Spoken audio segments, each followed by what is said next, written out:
Bienal de Pensament de Barcelona es celebri enmig de les places. Ho diem sempre, vosaltres potser heu vingut expressament, però potser hi ha gent per aquí que no saben ni que existeix la Bienal, que ens sentiran parlar i que potser així troben temes de discussió que potser no haguessin sorgit de manera espontània. És per això que nosaltres volem fer aquesta Bienal de manera presencial, que no la fem online, tot i que enregistrem les sessions perquè a posteriori, si voleu, pugueu recuperar els continguts, com en el cas d'aquesta sessió, però volem que sigui presencial i en viu i en directe després de també tant de temps de no poder fer les coses d'aquesta manera. Us recordo que si durant la sessió voleu fer alguna fotografia, penjar-la a les xarxes, allò que jo he estat aquí, tenim l'etiqueta aquesta de Bienal de Pensament per posar a les xarxes i dir-vos que l'Ignacio Sánchez Cuenca, el comissari d'aquesta branca, ens ha fet una tria ideal de convidats que avui passaran per aquest escenari. Comencem amb la primera sessió, que és l'amenaça neoliberal a la democràcia, perquè durant molt de temps s'ha debatut sobre la compatibilitat entre la paraula capitalisme i la paraula democràcia. A vegades es pensa que es complementen, a vegades es pensa que són coses que es repel·leixen. Si de fet entenem el neoliberalisme com aquesta ideologia dominant del capitalisme contemporani, segons la qual el funcionament dels mercats ha de quedar al marge de la política, quin paper li queda a la democràcia en tot això? Tenen els sistemes democràtics capacitat per exercir algun tipus de control en els assumptes econòmics? I si el neoliberalisme promou també formes radicals d'individualisme, com opera el que seria el subjecte col·lectiu, el poble, amb la democràcia? Pot haver-hi autogovern popular en societats que siguin neoliberals? Tot això és el que discutirem ara. Serà una conversa moderada per l'Antonio Gómez Villar. Ell és professor de filosofia, és escriptor, és editor. Les seves línies d'investigació giren entorn de les formes en què s'ha redefinit aquest camp conceptual de recomposició de classe, atenent també a la transformació de les subjectivitats i les noves relacions culturals i polítiques. Entre tots els llibres que té, que els pengen sempre a la pàgina web, n'hi ha un que de fet és l'excusa pel qual el portem aquí, que és Ernesto Laclau i Chantal Mouffe, Hegemonia i Populismo. Per això el feia ideal que l'Antonio fos la persona per conversar amb la filòsofa i politòloga Chantal Mouffe. Ella és professora emèrita de Teoria Política al Centre per l'Estudi de la Democràcia de la Universitat de Westminster i de fet ha ensenyat i investigat a universitats d'Europa, d'Amèrica del Nord, d'Amèrica del Sud i és membre també del Col·legi Internacional de Filosofia de París. També a la web hem penjat tots els seus articles, és editora, els seus llibres, però n'hi ha un que potser també us sonarà per d'aquest que va fer amb l'Ernesto Laclau, que van publicar Hegemonia and Socialist Strategy Towards a Radical Democratic Politics, amb Íñigo Errejón, és coautora de Podemos in the Name of People. Els tenim aquí, ja poden pujar. Un aplaudiment per ells.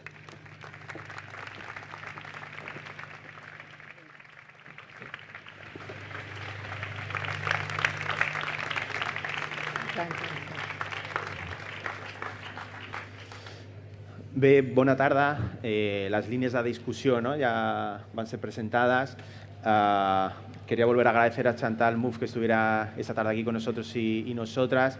Simplemente algunas pinceladas acerca de su obra, algunos de los conceptos fundamentales que tienen que ver con los desarrollos que se presentarán, para quienes no conozcáis su pensamiento, y a continuación Chantal hará una conferencia de unos 45 minutos y luego pues habrá unas interpelaciones y una manera más dialógica y de conversación. Creo que la perspectiva que nos aporta Chantal Mouffe a la encrucijada a la que se nos convoca hoy es sumamente interesante porque de alguna manera ella pone el foco en cómo la incapacidad de la perspectiva excesivamente racionalista, meramente universalista para comprender lo político como antagonismo, generaría de alguna manera las condiciones que nos impide defender la democracia, Diríamos que hay como dos líneas a las que se somete a consideración crítica en su obra. Por un lado, un diálogo con el marxismo, y desde esta perspectiva es cómo pensar la sociedad más allá de un determinismo clásico, pero también, y sumamente interesante, somete a consideración crítica la perspectiva liberal, Es decir, muchos de los valores, de las ideas que podemos asociar a la tradición política liberal, podemos considerar que son valores valiosos, ¿no? El problema, considera Chantal, es que muchos de estos valores, la perspectiva racionalista y universalista lo que hace es neutralizarlos, ¿no? Inscribirlos en una lógica que niega lo político al presentarlo como verdades verdaderas, como verdades universales, ¿no? Entonces la pregunta es cómo pensar la democracia como antagonismo, cómo pensar la democracia como lo político, ¿no?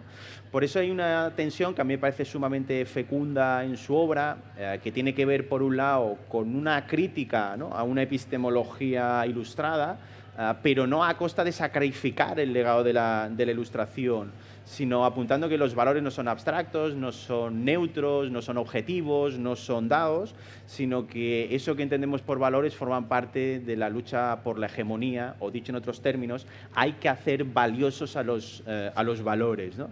Desde estas perspectivas, creo que las reflexiones que nos va a compartir Chantal Mouffe nos resultarán sumamente fecundas e interesantes, y sin más, pues le cedo la palabra. Muchas gracias, Chantal. Bueno, muchas gracias, Antonio. Bueno, buenas tardes a todos ustedes. Es un placer para mí estar en Barcelona y participar en una iniciativa tan interesante como la Bienal del Pensamiento, así que es realmente un gusto. Bueno, lo que voy a hacer es presentarle un poco bueno, Antonio ya ha hablado del cuadro marco general de mi reflexión, pero yo os quiero comunicarles que, más bien el estado actual de mi reflexión, que es ver cuál es la coyuntura en la cual nos encontramos hoy día, después de la pandemia. Hay una cantidad digamos, reacciones de los gobiernos neoliberales a la pandemia que se han manifestado por una intervención inesperada, digamos, del Estado, ¿no? Y eso ha llevado a algunas personas a decir que estamos ahora en una época post-neoliberal. Bueno, quiero discutir eso. Estamos realmente en una época post-neoliberal que digamos, tendría que ver con esas nuevas formas de intervención del Estado que evidentemente a primera vista están en contradicción con el neoliberalismo, o estamos más bien, y eso es la tesis que voy a defender, en una nueva etapa, en una nueva forma del neoliberalismo, ¿no? Bueno, pero para contestar a esa pregunta hay que volver un poquito sobre qué es exactamente el neoliberalismo, ¿no? Para ver si todavía estamos en esas o si hemos pasado a otra etapa. Bueno, entonces voy a hacer un poquito, en primer lugar, de la cosa histórica y después voy a analizar justamente a ver la coyuntura actual. Bueno, la ofensiva neoliberal, que empezó en el final de los años 1970, pero se desarrolló más fuertemente en los 80, aprovechó la crisis del modelo económico keynesiano en la década de los 70. Y ellos entonces declararon que había urgencia para cambiar drásticamente la estrategia económica, decidiendo romper el acuerdo que había establecido en capital y en el trabajo durante la época, digamos, la época del estado de bienestar keynesiano, y había que restablecer la primacía del capital, ¿no? Entonces, los defensores de esa posición afirmaron que el aumento de las demandas democráticas y el poder adquirido por los sindicatos durante ese periodo habían tornado ingobernable a la sociedad. Bueno, hay muchos escritos sobre esa ingobernabilidad de las democracias en los años 70. Y entonces decían ahora, y en las palabras de Federico Hayek, hay que destronar la política. Vale la pena destacar que, aunque anunciada como liberando el pueblo de la tiranía del Estado e inaugurando una era de libertad, las políticas liberales, en realidad neoliberales, estuvieron desde el comienzo acompañadas por medidas fuertemente represivas. ¿No? Es decir, hablando en nombre de la libertad, hubo más represión. Esto es lo que ocurrió, por ejemplo, con los mineros en Gran Bretaña y con los sindicatos del sector público en Estados Unidos, Como señaló el politólogo inglés Andrew Gamble, fue una estrategia de libre economía, Estado fuerte. Lo que debía restringirse eran las funciones redistributivas del Estado y su rol en la planificación económica. Las funciones represivas debían ser reforzadas para defender los derechos de propiedad y asegurar el funcionamiento del libre mercado, ¿no? De eso es lo que está al centro del neoliberalismo. Acá me parece que es interesante citar David Harvey, que en su libro Breve Historia del Neoliberalismo define el neoliberalismo de esa manera.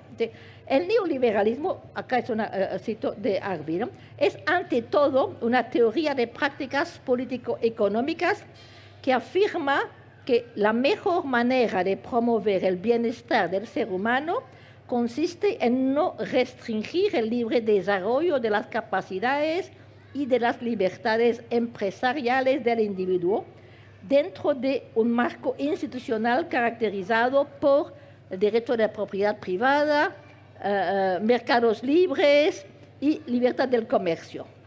El papel del Estado, insiste Harvey, es crear y preservar el marco institucional apropiado para el desarrollo de esas prácticas. Eso me parece un punto importante porque tenemos que ver si ha cambiado eso con esa nueva forma de neoliberalismo. Harvey también insiste que mediante la implementación de prácticas de desregulación y privatización, la visión neoliberal logró imponer con éxito la idea que la libertad de mercado era la condición para el ejercicio de la libertad individual. Bueno, en Gran Bretaña esa idea fue movilizada evidentemente por Margaret Thatcher, quien emprendió su ofensiva ideológica para desarticular los elementos clave de la hegemonía socialdemócrata, que es decir, uno puede decir que antes, digamos, del neoliberalismo había una ideología que era fundamentalmente socialdemócrata. Ella, justamente, su objetivo era desarticular esa hegemonía bajo la bandera de la libertad. Aquello que antes era considerado como, por ejemplo, problemas sociales que requerían soluciones políticas, como el desempleo, se empezaron a redefinir como fracasos individuales. Y la intervención estatal fue presentada como una forma de opresión. Es típico del discurso de Thatcher. Mediante la proclamación de las virtudes del libre mercado, Thatcher logró obtener el apoyo de muchos sectores que se vieron atraídos por su promesa de liberarlos del poder opresivo del Estado. Y así es como el thatcherismo encontró eco en amplio sector de las clases populares, porque es importante ver que hubo una adhesión al thatcherismo por sectores importantes de las clases populares. Y eso se explica porque el modo burocrático en el cual se había, digamos, instituido esa cosa del estado de bienestar y el hecho de que, por ejemplo, muchos de los servicios sociales que se distribuían, que era una cosa muy positiva, pero habían sido hechos de una manera muy burocrática que la gente se sentía oprimida, por eso, porque tenían que ir a hacer cola, cantidad de procedimientos, entonces no lo vivían como una cosa que en realidad les estaba empoderando. Y yo creo que para entender esa atracción del thatcherismo, hay que ver que esa capacidad de tener, digamos, resonancia en los medios populares vino en parte de que ella logró sacar partido de los afectos que estaban en juego en la resistencia al colectivismo y al burocratismo. Y eso explica su éxito en la implementación de políticas neoliberales en Gran Bretaña.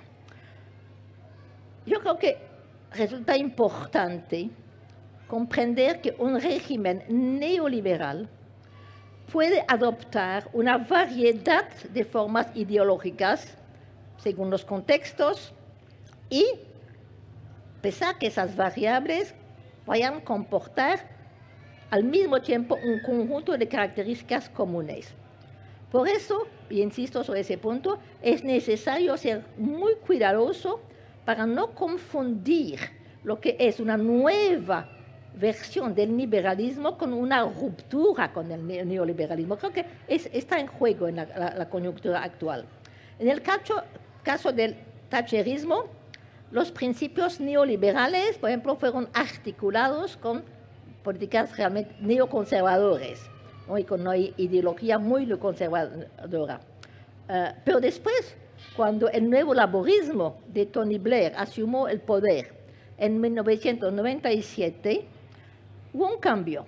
Los postulados clave del neoliberalismo se fueron articulando con temas redistributivos socialdemócratas para conformar lo que Stuart Hall denominó una versión socialdemócrata del neoliberalismo. Eso me parece que es un concepto muy importante y que nos puede servir para entender muchas evoluciones de los partidos, digamos, socialistas en otras partes.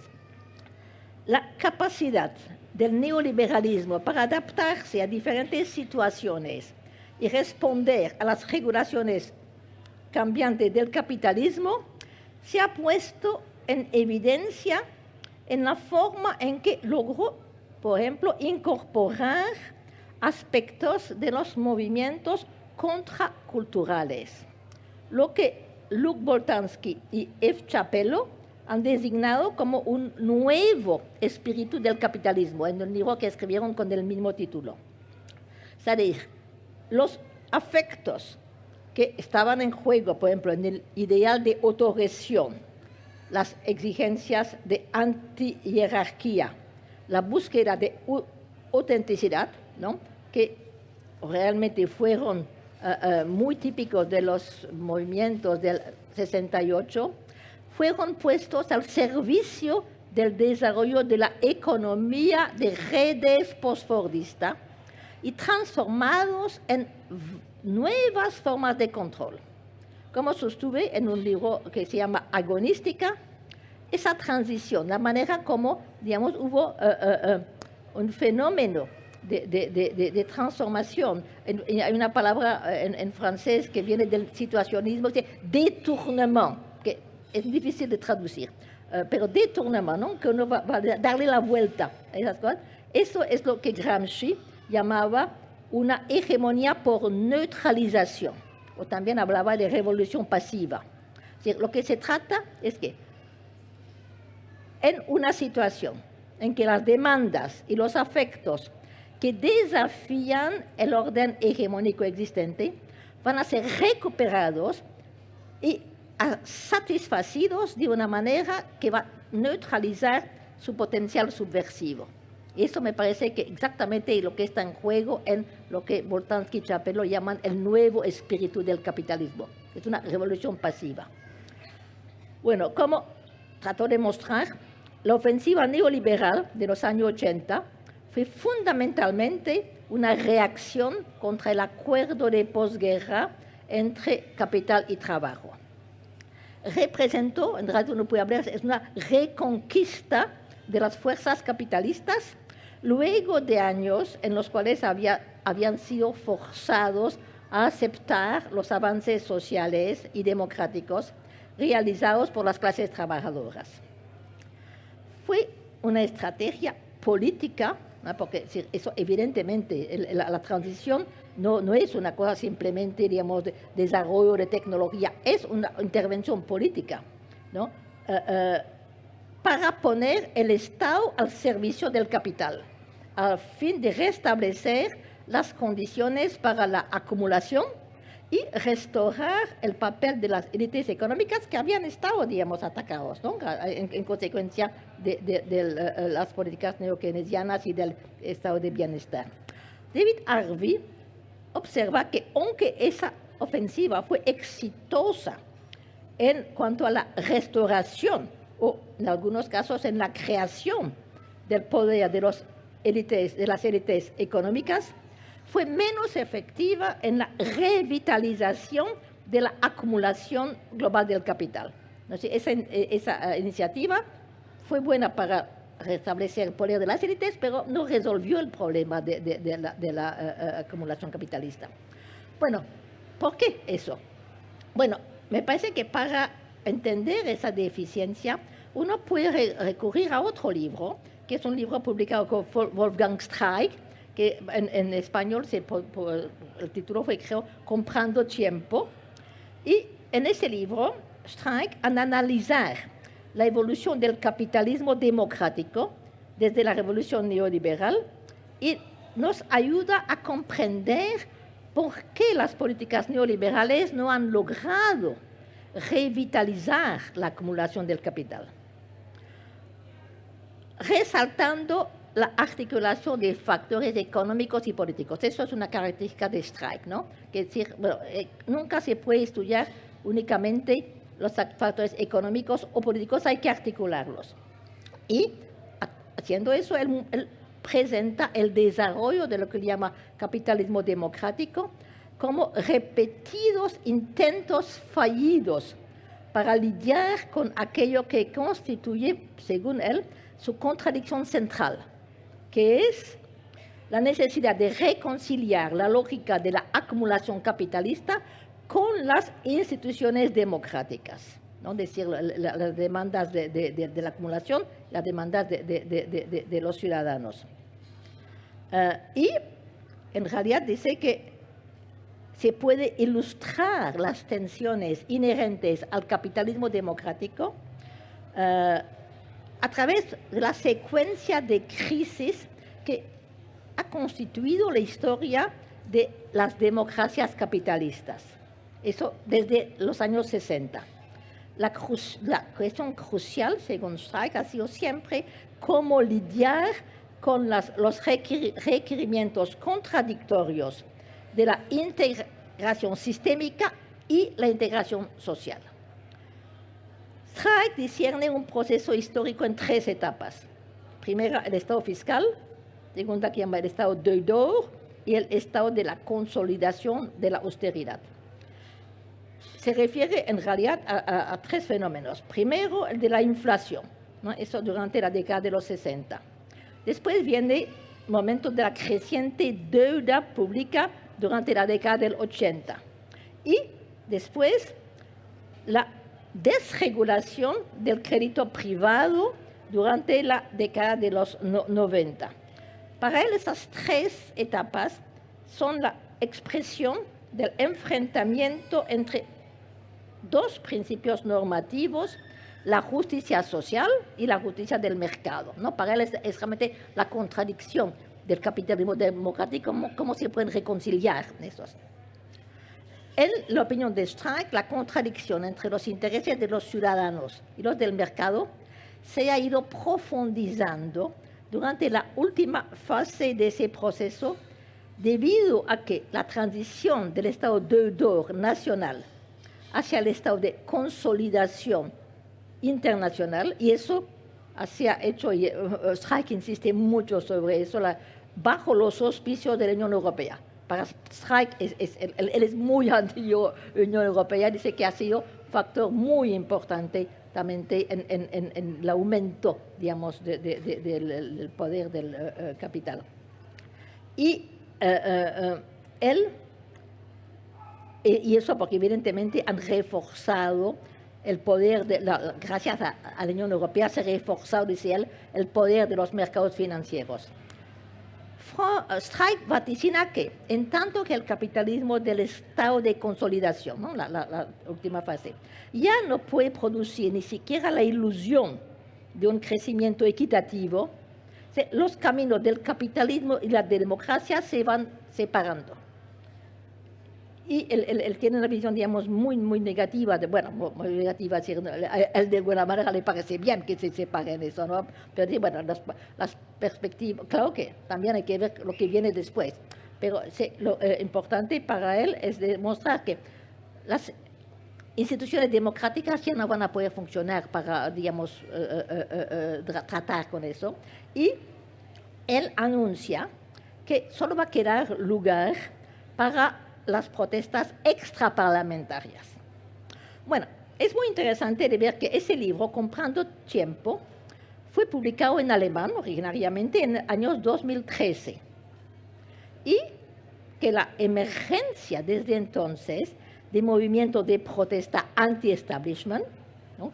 Porque durante toda esa década es cuando vimos a los indignados y a muchas partes en protestas anti-establishment, se puede interpretar como conforme a las previsiones de Streeck. Por ejemplo, el momento populista que yo analicé en mi libro, por populismo de izquierda, fue en muchos sentidos una consecuencia de la crisis del capitalismo democrático, especialmente su incapacidad para sostener su hegemonía en el contexto de las políticas de austeridad del estado de consolidación dictadas por los mercados financieros. Y eso explica por qué los gobiernos, digamos, del capitalismo democrático tuvieron necesidad de recurrir cada vez más a medidas autoritarias y represivas para asegurar el acatamiento a un orden social que comenzaba a ser resistido por un número creciente de ciudadanos. Tal giro autoritario ha tenido lugar en países en los que cuando la estrategia neoliberal de, acá no sé bien cómo traducir en castellano, nudge es algunos empujar, convencer a la gente a actuar de acuerdo a los requerimientos del capital. Antes, bueno, había todas estrategias del capital para hacer que la gente, digamos, actuara según sus deseos. Bueno, eso empezó a fracasar. Y entonces fue cuando la resistencia popular realmente se desarrolló y fue aplastada por la policía, ¿no? Es cuando el neoliberalismo se vuelve realmente mucho más autoritario. Y eso evidentemente se muestra muy claramente en Francia con la revolución de los gilets jaunes, ¿cómo se llama eso? Amarillos. Chalecos amarillos, ¿sí? ¿No? Entonces, bueno, ya antes se esperaba que la gente moneros actuara según, no, pero cuando lo hacen entonces ya interviene la policía. Por cierto, en circunstancias en las que la legitimidad del sistema ha sido socavada, resulta razonable esperar una creciente resistencia a las medidas autoritarias y entonces, un mayor nivel de antagonismo social. En realidad, cuando escribí por un populismo de izquierda, que era justamente en esa época, yo estaba realmente viendo que las perspectivas para mantener el orden neoliberal no eran muy buenas y que íbamos a tener una lucha entre lo que llamaba un populismo de derecha y uno de izquierda. Bueno, eso era una coyuntura, pero ahora la coyuntura actual es distinta, porque esa coyuntura que acabo de presentar era antes de la pandemia, ¿no? ¿Y qué ha pasado ahora con la pandemia? Porque no hay duda que la emergencia del coronavirus y su propagación en todo el planeta se ha visto facilitada por la destrucción del medio ambiente y por el capitalismo financiero.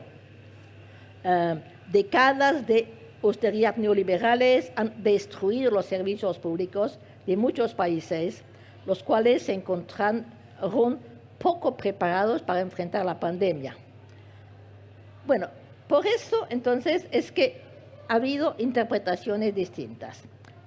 Bueno, es cierto que el coronavirus confirma la tesis del campo progresista, eso es cierto, ¿no? De las consecuencias negativas del neoliberalismo. Pero a partir de eso entonces, algunos, gente de izquierda, ha anunciado el fin de la hegemonía del capitalismo neoliberal. Ellos consideran que en tanto que el COVID-19 ha exacerbado las desigualdades y las crisis existentes, Ahora, una vez que se termine eso, uno va entonces ver de nuevo, digamos, una reactivación de las luchas populares.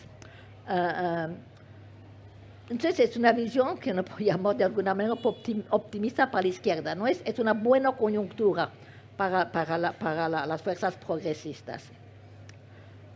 Bueno, ojalá tengan razón, pero yo, por mi parte, temo que en lugar de intensificar la crisis de legitimidad del neoliberalismo, la pandemia le puede infundir un nuevo impulso, le puede impedir, digamos, si uno quiere utilizar la expresión de Streik, de nuevo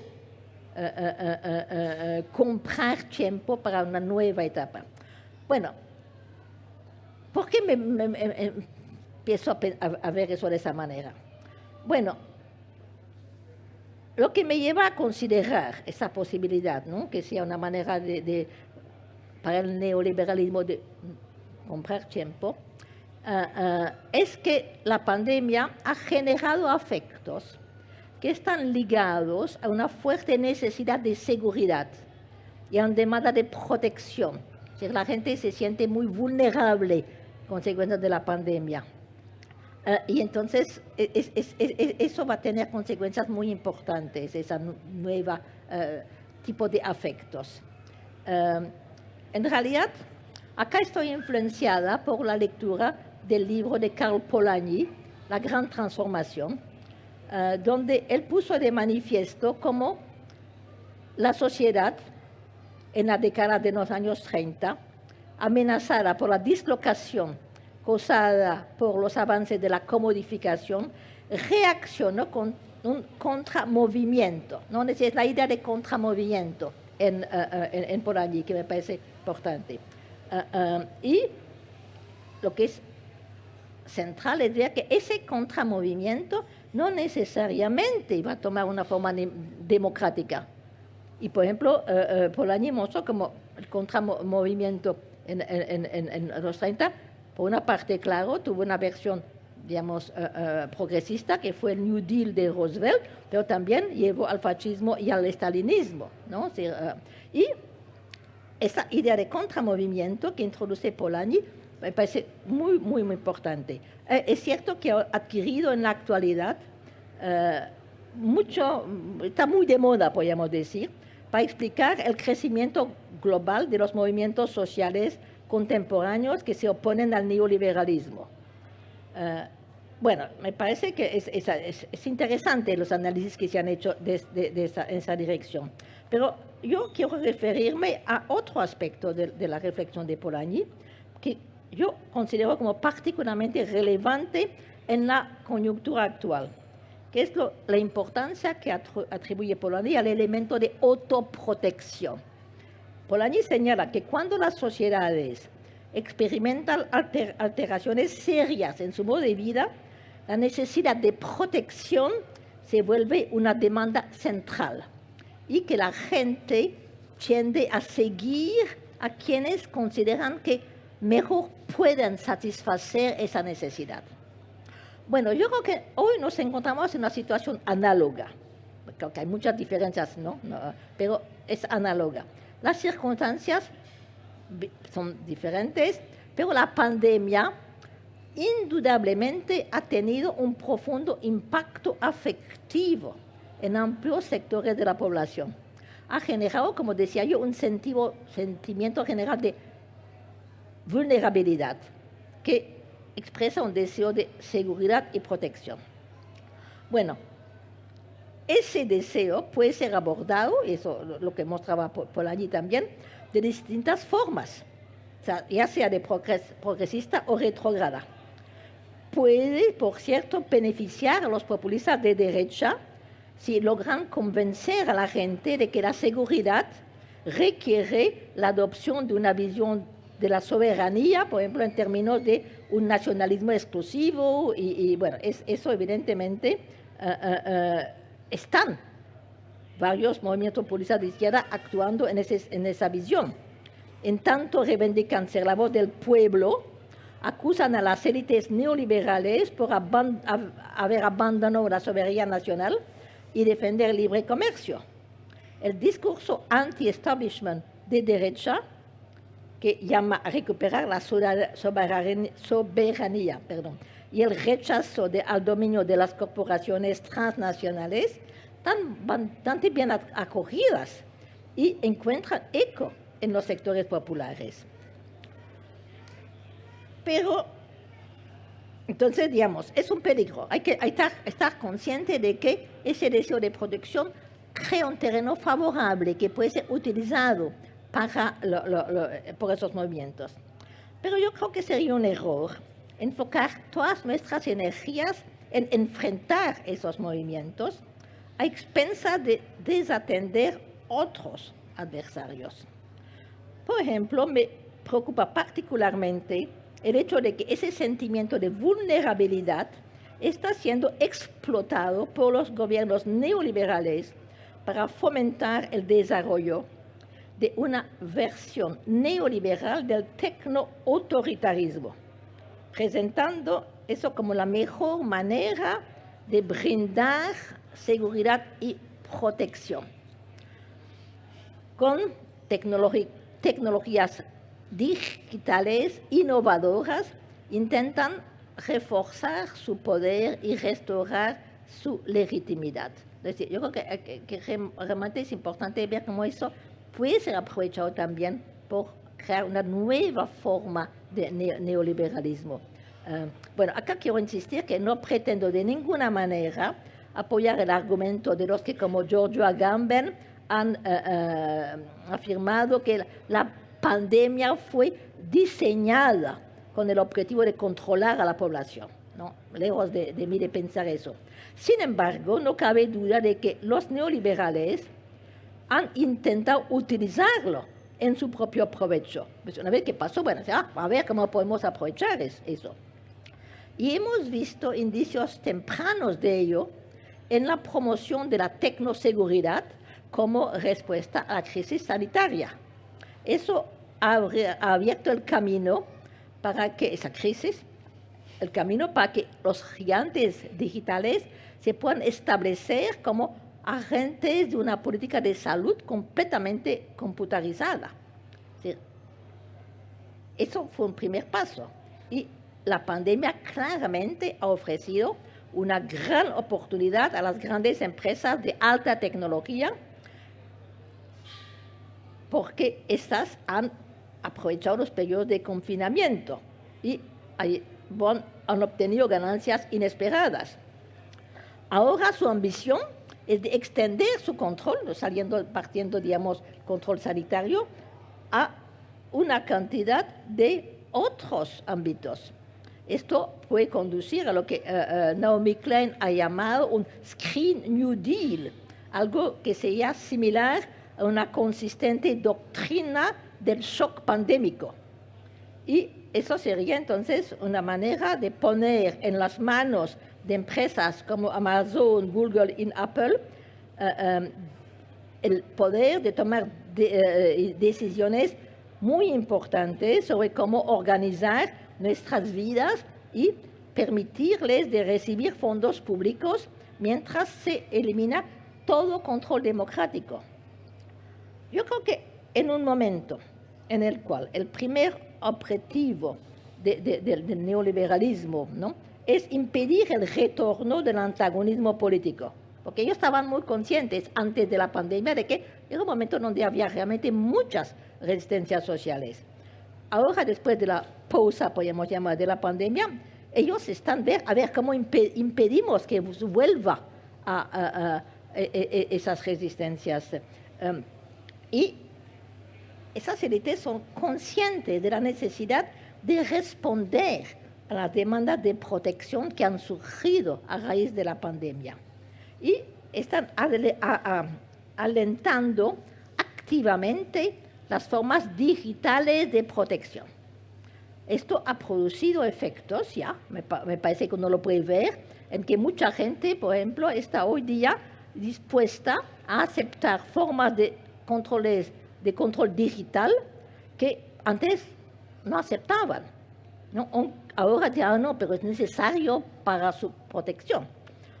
Aunque no cabe duda que ese proceso de digitalización del control social ya se había iniciado antes, no estoy diciendo de que nació completamente, había ya indicaciones de que evolucionaba el capitalismo en ese sentido.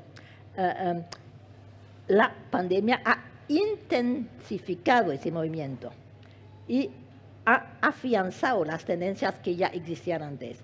Y yo creo que la pandemia realmente se puede considerar como un momento clave en la evolución hacia un capitalismo digital que alienta formas postdemocráticas de tecno-autoritarismo que permanecen inmunes al control democrático.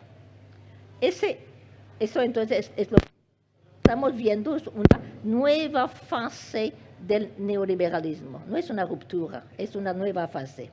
Ese neoliberalismo digital autoritario, y eso es el punto sobre el cual quiero hacer hincapié, está siendo legitimado, porque el problema es que antes podíamos decir una crisis de legitimidad del capitalismo, pero ahora esa pandemia ha permitido al capitalismo encontrar formas de relegitimarse y se relegitimar por lo que Evgeny Morozov ha llamado el solucionismo tecnológico. Ese es el tipo, digamos, de política fomentado por la Silicon Valley, según el cual todos los problemas, incluso problemas políticos, tienen una solución tecnológica, ¿no? Eso es lo que Morozov llama el solucionismo tecnológico. Yo creo que ese solucionismo tecnológico, en realidad, es una visión tecnológica de la concepción post-política que yo había analizado en mi libro En torno a lo político y que se había vuelto dominante durante la década del 90. Bueno, la cosa de la tercera vía, ¿no? Que ya no hay más izquierda, derecha, está superado, no hay más adversarios. Bueno, Gideon Sibak y todos la gente que piensa en esa dirección. O sea, eso era dominante en los años 90. Y ahora lo que vemos es una nueva forma de eso. Mediante la implementación de tecnologías digitales, los solucionistas promueven medidas postideológicas y eso les permite eludir la política. Su creencia en que las plataformas digitales pueden ofrecer los fundamentos de un orden político claramente concuerda con el argumento de las políticas de la tercera vía, según el cual los antagonismos habían sido superados y que la izquierda y derecha eran categorías zombie, como decían.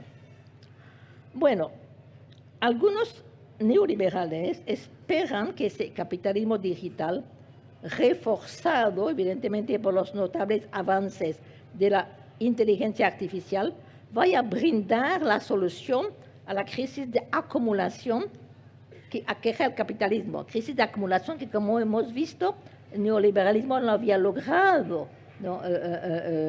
Según Arvijo, que tenía razón, realmente superar. Consideran esos neoliberales que la digitalización de numerosas actividades en una variedad de ámbitos, trabajo, educación, salud y otros, eso es el modo de reducir los costos de producción. Y están convencidos de que eso va a tener un profundo impacto en la dinámica del capitalismo, anunciando el inicio de una nueva era en la cual, como ustedes ven, ya no habrá lugar para decisiones políticas, todos los problemas que eran vistos como políticos antes son problemas técnicos, ¿no? ¿Ya? Las plataformas, ya los ciudadanos ya no tienen absolutamente ninguna posibilidad de tener una voz.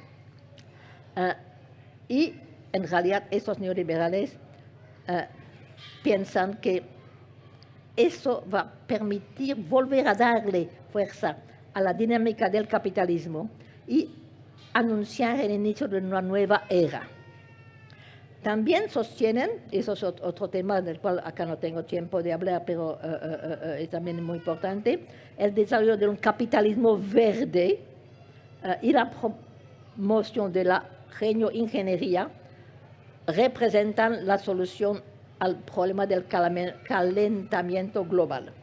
Y están ávidos por aprovechar las oportunidades que plantea la emergencia climática. Entonces, eso me parece importante. Tenemos que darnos cuenta de que hoy el problema no es tanto con los escépticos, los, ¿cómo se llama eso? Los que niegan el cambio. Ahora existen todavía, pero hay cada vez menos gente que niega el cambio. Pero la cuestión es cómo vamos a actuar, ¿no? Entonces, pues, vamos a aprovechar eso para hacer avanzar la democracia o, al contrario, digamos, va a ser a través de cosas que van a reforzar, darle una nueva vida al capitalismo. Eso me parece que es realmente la cosa fundamental. Debemos estar conscientes de que la prosecución de estos proyectos podrían ofrecer al neoliberalismo una nueva posibilidad de comprar tiempo, para tomar de nuevo la expresión de Wolfgang Streeck. Entonces, relegitimarse sobre la base de, bueno, todas esas medidas autoritarias las tienen que aceptar porque eso es para su bien, eso es para la protección. Yo creo que allá hay realmente un jeu en francés, no sé cómo se dice enjeu. ¿Alguien sabe cómo se dice enjeu? ¿Qué? Bueno, una cosa que está en juego, ¿no? Bueno, sí. Y, bueno, evidentemente, bueno, yo no creo que eso va a superar de una vez por todas las contradicciones entre la demanda del mercado y la de la ciudadanía, ¿no? Para volver a tomar la perspectiva de Streeck. Hay una contradicción allá que es fundamental y que esa incompatibilidad entre el capitalismo y la democracia no va a desaparecer. Pero esa nueva forma de post-política digital representaría un serio revés para las fuerzas democráticas. Por eso es que yo quiero, y eso va a ser mi conclusión, hoy día hay mucha gente que piensa de que el peligro fundamental es el retorno del fascismo, ¿no? Y que es necesario hacer un frente antifascista. Bueno, según los distintos países es cierto que puede haber más o menos, digamos, peligros de esos movimientos, aunque a mí no me gusta para nada esa idea de decir, el fascismo, ¿no? Ya sabemos de qué se trata, es el fascismo, es el regreso de esa de Brown Plague, el peligro marrón. Bueno, no, es un nuevo fenómeno. El populismo de derecha no es la misma cosa que el retorno del fascismo. Pero me parece que al focalizar todo sobre la lucha contra esos partidos, uno en realidad no se da cuenta de que hay un adversario que sea más, no diría que más importante, pero digamos más directamente en juego, que es ser una nueva versión del capitalismo digital. Es decir, que no estamos para nada en una época post-neoliberal.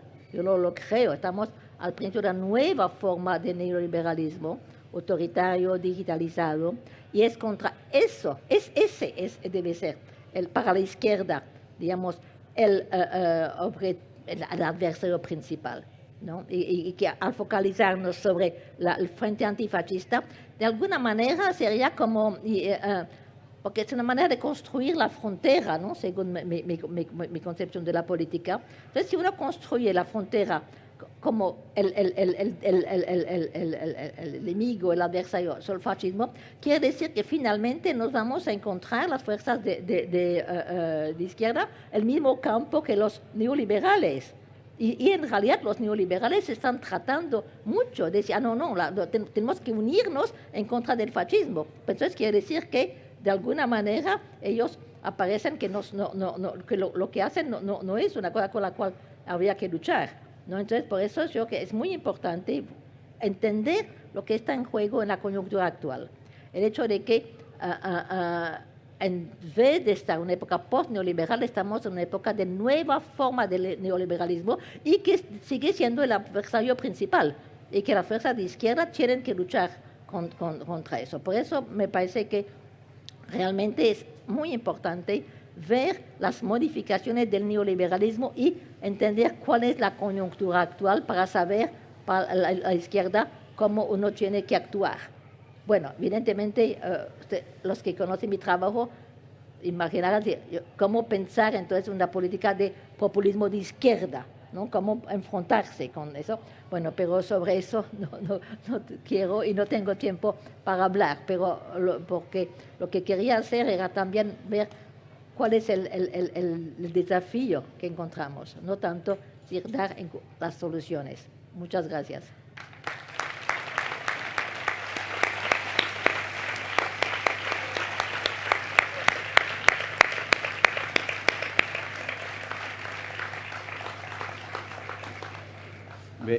Muchas gracias, Chantal. Yo quería hacer una intervención y una cuestión en relación al lugar de los afectos en estos planteamientos que hacías sobre la vulnerabilidad y la necesidad de seguridad y protección. En un sentido, digamos, que lo llevaríamos más allá, ¿no?, de la conferencia que has planteado, pero que entronca con alguna de tus teorizaciones anteriores también, porque a mí me parece que hay parte de la izquierda o hay un discurso en el seno de las izquierdas que a veces se hace sentido común, que consideraría que el neoliberalismo habría acabado con toda forma sustancial de comunidad, habría roto vínculos, lazos, etcétera, y que la manera de responder a este momento de anomia, de alienación, de atomización y de individualismo feroz, sería de alguna manera recuperando algún tipo de comunidad perdida, ¿no? Entonces, en este marco habría dos cuestiones que me generan cierta preocupación. Por un lado, ¿en qué medida es un análisis equivocado? En la medida en que la racionalidad neoliberal no es solo individualismo, es un modo de producción de subjetividades, de producción de vínculos, es un modo de gobierno sobre el medio. Y segundo, además, que el neoliberalismo no es solo mercado. Hayek, ¿no?, decía aquello de que el neoliberalismo es la exaltación de los consensos espontáneos, ¿no? La exaltación de la religión, de la familia, de la patria, de la moral, ¿no? Es decir, todos menos de la democracia, y justamente porque la democracia habría de ser reducida al mínimo para que no interfiera en estos consensos espontáneos. Entonces, cuando la metáfora restauradora, podríamos decir, es el mercado es su lugar de intemperie y frío y habríamos de volver, ¿no?, a maneras culturales que pareciera además que son inherentes de las clases populares, ¿no?, principios, valores, tonalidades, ¿no?, afectivas en torno, mimetizándose con Hayek, ¿no?, la religión, la familia, la patria, etcétera, comportaría dos cuestiones. Una, no atender a que todas esas formas culturales forman parte del mismo dispositivo neoliberal. Y segundo, en qué medida no habría una especie de coartada reaccionaria donde habría una mimetización de formas políticas de izquierda con las mediaciones culturales que proponen, ¿no?, las formas neoliberales, ¿no? Y creo que Hayek esto lo condensaba muy bien. Me gustaría, si pudieras decir algo, ¿no?, cómo se responde, ¿no?, en una política de los afectos a esa necesidad, ¿no?, de pensar el vínculo, desprotección, digamos, inseguridad, vulnerabilidad, etcétera. Bueno, mire, que de alguna manera, si no lo he desarrollado, pero para mí, lo que me parece, bueno, si uno va ahora a plantearse en una perspectiva de cómo la izquierda tiene que actuar en la situación actual. En primer lugar, como el punto que trato de desarrollar acá es que hay que hacer un análisis muy bueno de la coyuntura actual. ¿No? Dijo que esa coyuntura actual realmente ha cambiado con respecto a la pandemia, porque ha creado justamente, o reforzado, identificado un nuevo tipo de afectos. Bueno, toda una parte de mi reflexión evidentemente tiene que ver con el papel de los afectos en la política y la necesidad para la izquierda de reconocer eso, de actuar en ese campo. Porque yo creo que muchas veces uno le pregunta, bueno, pero ¿por qué es que los partidos políticos, digamos, populistas de derecha tienen, digamos, más éxito que los partidos políticos, digamos, de estilo populista de izquierda? Y bueno, y yo creo que, y estoy convencida de eso, en realidad es en parte el tema del mi último libro que va a salir pronto, es sobre el hecho de que la izquierda es demasiado racionalista. La izquierda piensa de que uno únicamente tiene que utilizar argumentos y tener muy buenas políticas, que si uno tiene buenas políticas, automáticamente la gente lo va a seguir. Y que todo lo que tiene que ver con papel de los afectos es una cosa, digamos, que hace la derecha o más, es el fascismo, ¿no?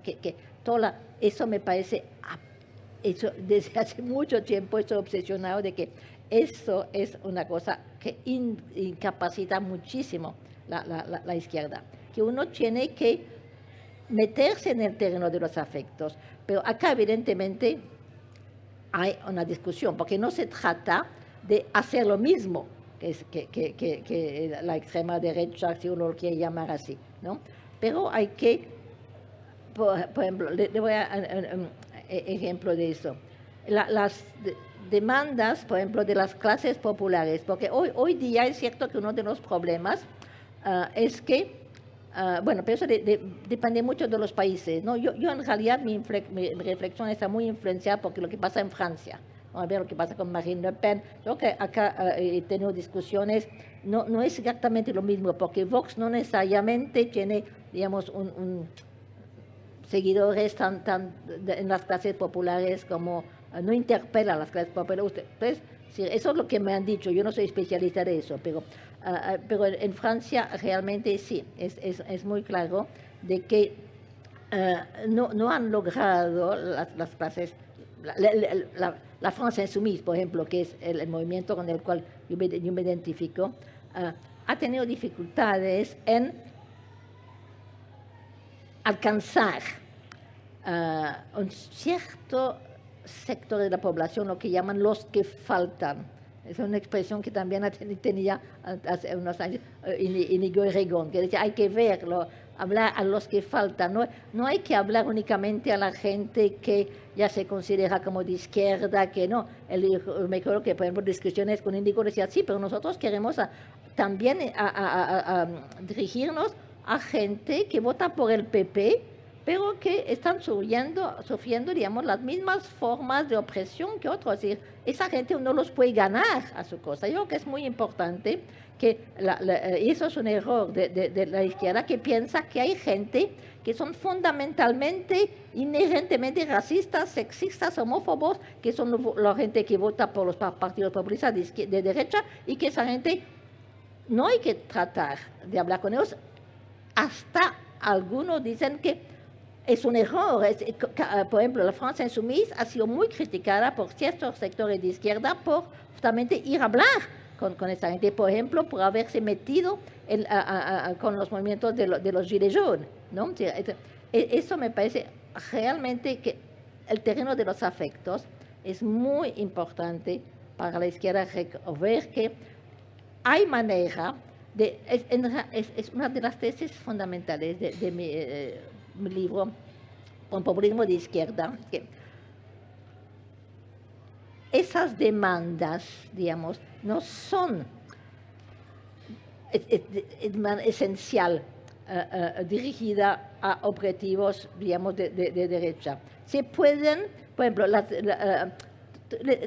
tomo un caso concreto, la idea de resentimiento, porque muchas veces hay gente de izquierda que dice, esa gente está movida por el resentimiento, entonces no hay manera de ganarlos.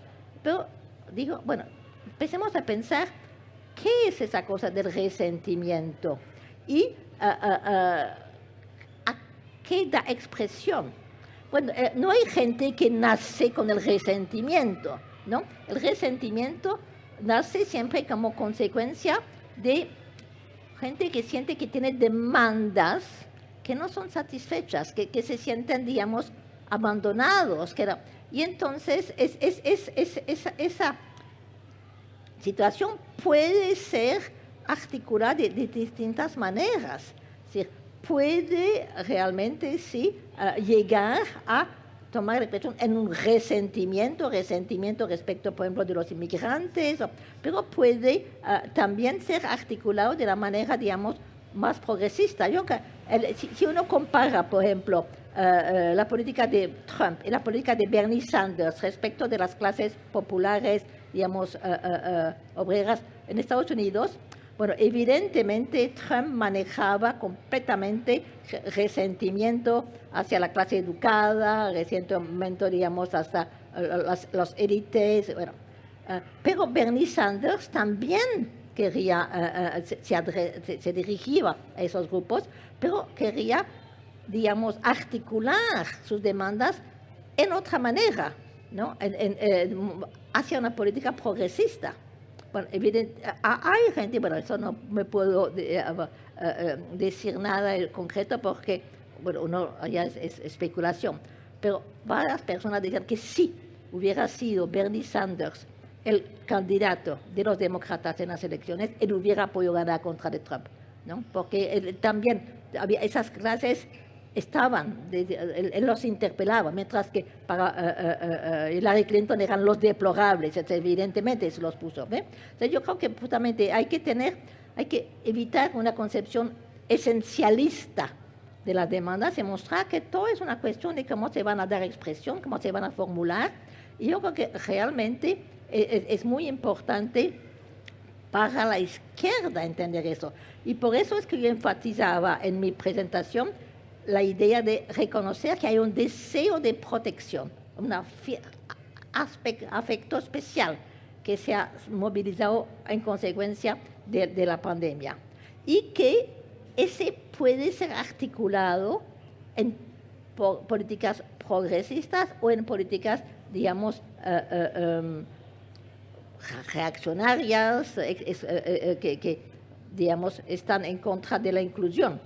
Pero hay que reconocer que al origen de eso son demandas democráticas que pueden tener varias formas de expresión y que entonces no hay ninguna cosa que justifique pensar que no hay que preocuparse de esas demandas de esos sectores porque son fundamentalmente antidemocráticas.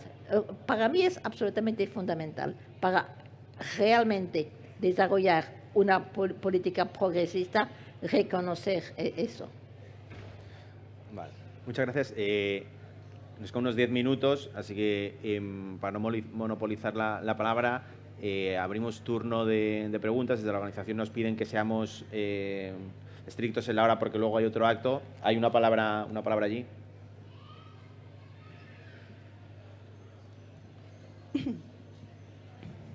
Perdón, tengo muchos apuntes, pero aquí estoy, mira. Hola. Bueno, no voy a pedir situar más el concepto de afecto porque sería profundizar seguramente en las obras que están en desarrollo, pero sí me gustaría entender si esa dimensión se aborda a través de las comunicaciones o cómo se pone en la agenda desde la izquierda progresista. Porque entiendo que si afecto surge de este deseo de protección, tiene que la izquierda progresista aunar sus fuerzas en este imaginario de ocupar el espacio en ese populismo, ¿no? Pero ¿cuáles son los medios para poder hacerlo? Y en esa línea, pensar si luego de la crisis de representatividad y algunos desarrollos que ocurrieron, por ejemplo, aquí en Barcelona, como las tecnologías de participación que surgieron en Madrid o en Barcelona, inciden en esos procesos. O sea, si hay dispositivos tecnológicos en la vereda de la izquierda progresista o dispositivos desde el área de las comunicaciones que permiten afectar y disputar los espacios que desde las tecnologías del control o del capitalismo de vigilancia están tan bien configuradas en el imaginario de la derecha. Sí, mire, evidentemente el campo de la comunicación tiene un papel muy importante acá, ¿no? Pero no es únicamente eso. Y respecto de la comunicación, por ejemplo, no sé cómo expresar eso directamente, creo que uno tiene una tendencia demasiado grande a pensar, los medios, contra todo no vamos a poder hacer nada. Uno tiene muchos ejemplos, de nuevo, el ejemplo francés, cuando hubo la referéndum sobre el Tratado de Maastricht. Bueno, todos los medios, todos, ¿no? Televisión, radio, estaban votando, diciendo hay que votar por el sí. ¿Sí? Y, sin embargo, el pueblo francés votó no. Así que eso muestra que esa idea de que no hay posibilidad de ir en contra de los medios, no. Claro que eso implica también, por ejemplo, la campaña para el referéndum en Francia. Hubo una organización, no es únicamente una cosa así de palabras, es que se crearon grupos de estudios, empezaron la gente a leer juntos, ¿entiendes? Es una cuestión de prácticas también, ¿no? De cómo crear formas de grupo que van a discutir, para movilizar una comunicación. Puede ser muy efectiva si uno a través de eso logra movilizar, articular, activar los ciudadanos. Eso me parece que es muy importante. Pero, y eso en realidad está ligado, yo no se trata únicamente de la comunicación. Por ejemplo, si uno va, la cuestión es de, bueno, eso me parece que es lo que usted plantea, ¿no? Bueno, ahora, ¿cómo vamos a hacer que bueno, está ese deseo de protección que se está expresando, que la derecha está... Bueno, ¿qué tiene que ser la izquierda? Bueno, evidentemente hay una comunicación, pero también hay un nivel también muy importante de políticas sociales, ¿no? Es decir, mostrar, pero... Y yo creo que en ese sentido, mostrar cómo ese deseo de protección, como digamos, bueno, imaginando acá, en España, que es muy importante para el gobierno enfatizar el hecho de que las políticas sociales que él está poniendo en práctica y todo, tienen como objetivo precisamente crear protección. Pero no sé cómo explicar eso exactamente. Sí, entonces usted me podía decir, bueno, pero acá está hablando usted, por una parte, criticar que la gente piensa que con políticas, las políticas buenas, digamos, son suficientes, y yo critica esa idea, y ahora estoy hablando de políticas. Bueno, yo creo que lo importante no es que estoy en contra de las políticas, sino que la manera como uno va presentar esas políticas. No basta simplemente tener una lista de políticas buenas y pensar que la gente hay que crear deseo para esas políticas, hay que crear formas de subjetividad para que la gente va a ver que se va a valorar a través de esas políticas. Que hay un elemento de comunicación también, pero a partir de políticas, no únicamente a partir de formas. De nuevo, por ejemplo, caramba, acá le voy a dar un ejemplo de Inglaterra, bueno, Britain. En las elecciones del 2019, ¿no? Caramba, pero había, por una parte, digamos, los Tory, bajo Boris Johnson, realmente no tenían ningún programa, pero había, digamos, slogans muy fuertes: take back control, let Brexit done. Cosas que la gente se sentía empoderada a través de eso, movilizaba afectos. ¿Ve? Por otra parte, uno tenía el partido Labour, que allá hubo un cambio de política muy clara, porque al interior del grupo corbynista había gente que defendía una política más de populismo de izquierda y otros que eran Blairites. Entonces, empezó la campaña muy bien, bajo una óptica de populismo de izquierda, pero rápidamente empezó a ser dominada por los Blair. Y entonces la campaña era básicamente, vote para nosotros y nosotros le vamos a dar tal cosa, le vamos a dar internet gratis, una lista de policías, ¿no? Pero únicamente, vote por nosotros, le damos eso. Era una cosa muy clientelística, ¿no? Que además la gente decía, bueno, por ejemplo, la cosa del internet gratis, una cosa muy positiva, pero nadie le había pedido eso. Entonces, sentían que le estaban, digamos, poniendo, y evidentemente, bueno, que ustedes saben de victoria total de Boris Johnson. Bueno, ¿qué quiero decir haciendo eso? No estoy diciendo, evidentemente, de que los laboristas hubieran debido seguir el ejemplo de Boris Johnson y ofrecer simplemente otros slogans, ¿no?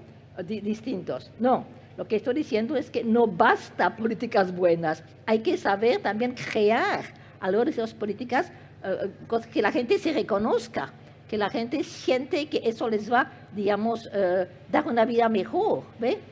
Allá es la comunicación, sí, pero tiene que ser a la base de crear formas de subjetividad, nuevas formas de identidades. Es lo que me parece importante. ¿Ves? No se puede poner todo sobre la comunicación y tampoco pensar que basta tener políticas buenas. No, hay que ver cómo se puede, digamos, crear el deseo, porque el cambio, hay que crear un imaginario, que la gente vea eso como una cosa que les va, digamos, dar una vida mejor.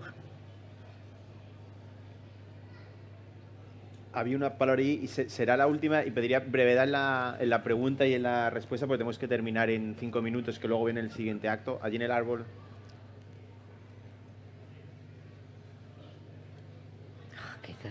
Esa mosca. Ahí hay una persona que está desesperadamente tratando de hablar allá. A ver.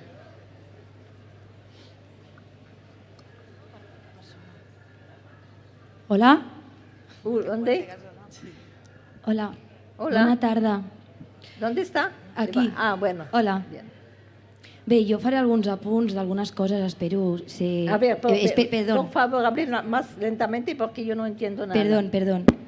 Haré algunos apuntes, espero no irme mucho del tema. Primero de todo, quiero agradecer esta, no sé si reivindicación última de tu intervención sobre el resentimiento. Creo que el resentimiento puede ayudar a crear estas nuevas formas de interpelación e imaginario a esas clases populares que quizás no votan a aquellos partidos que a las izquierdas más politizadas o más intelectualizadas, que hemos tenido quizás más suerte, que creemos que están equivocadas. Yo creo que no se trata tanto de un tema de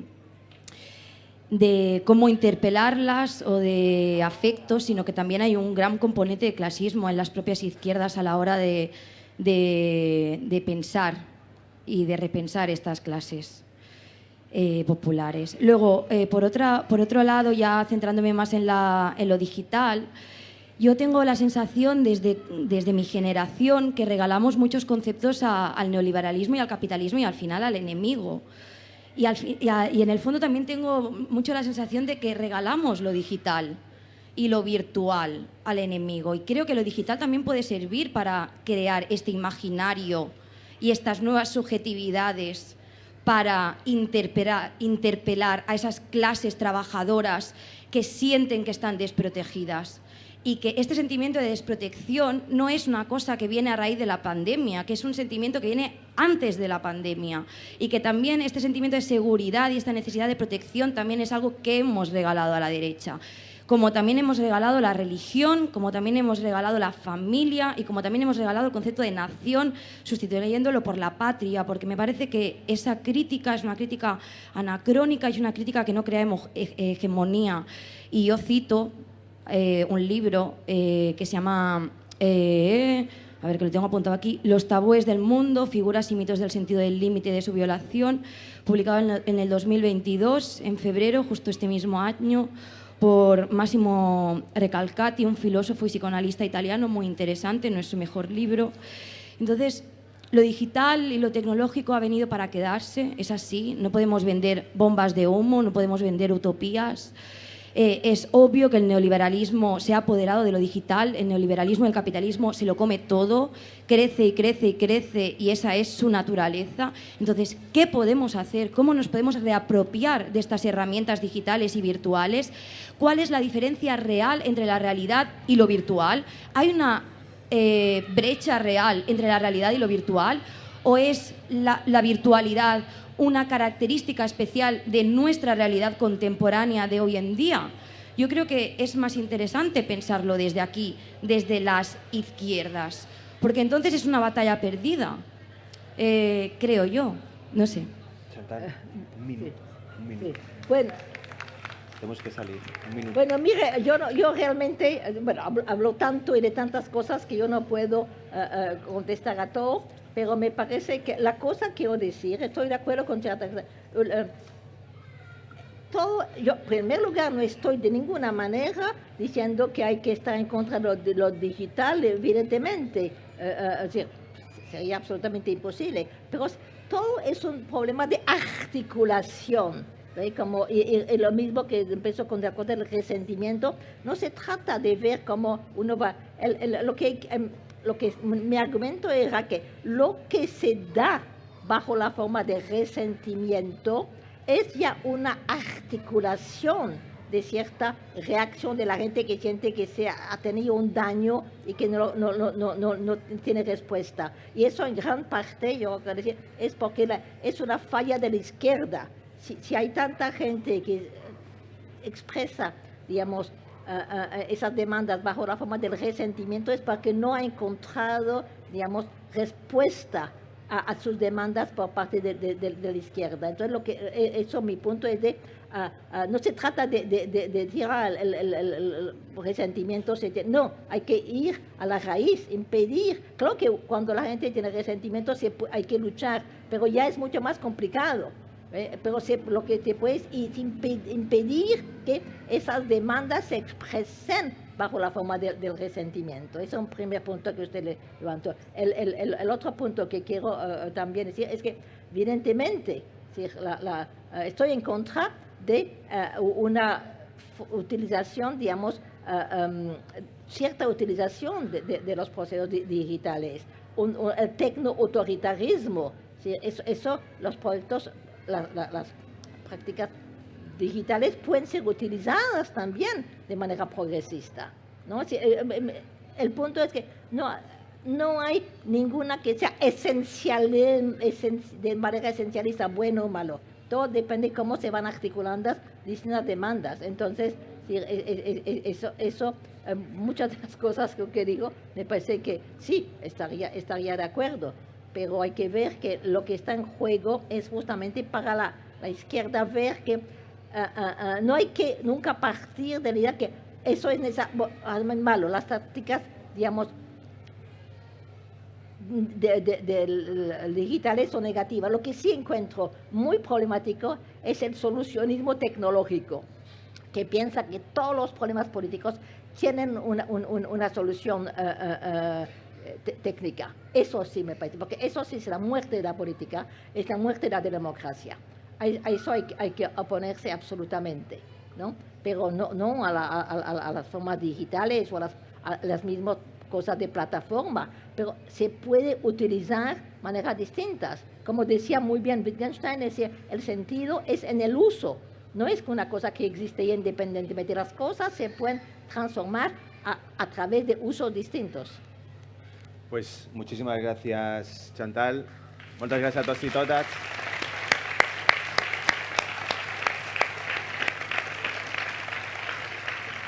Gràcies.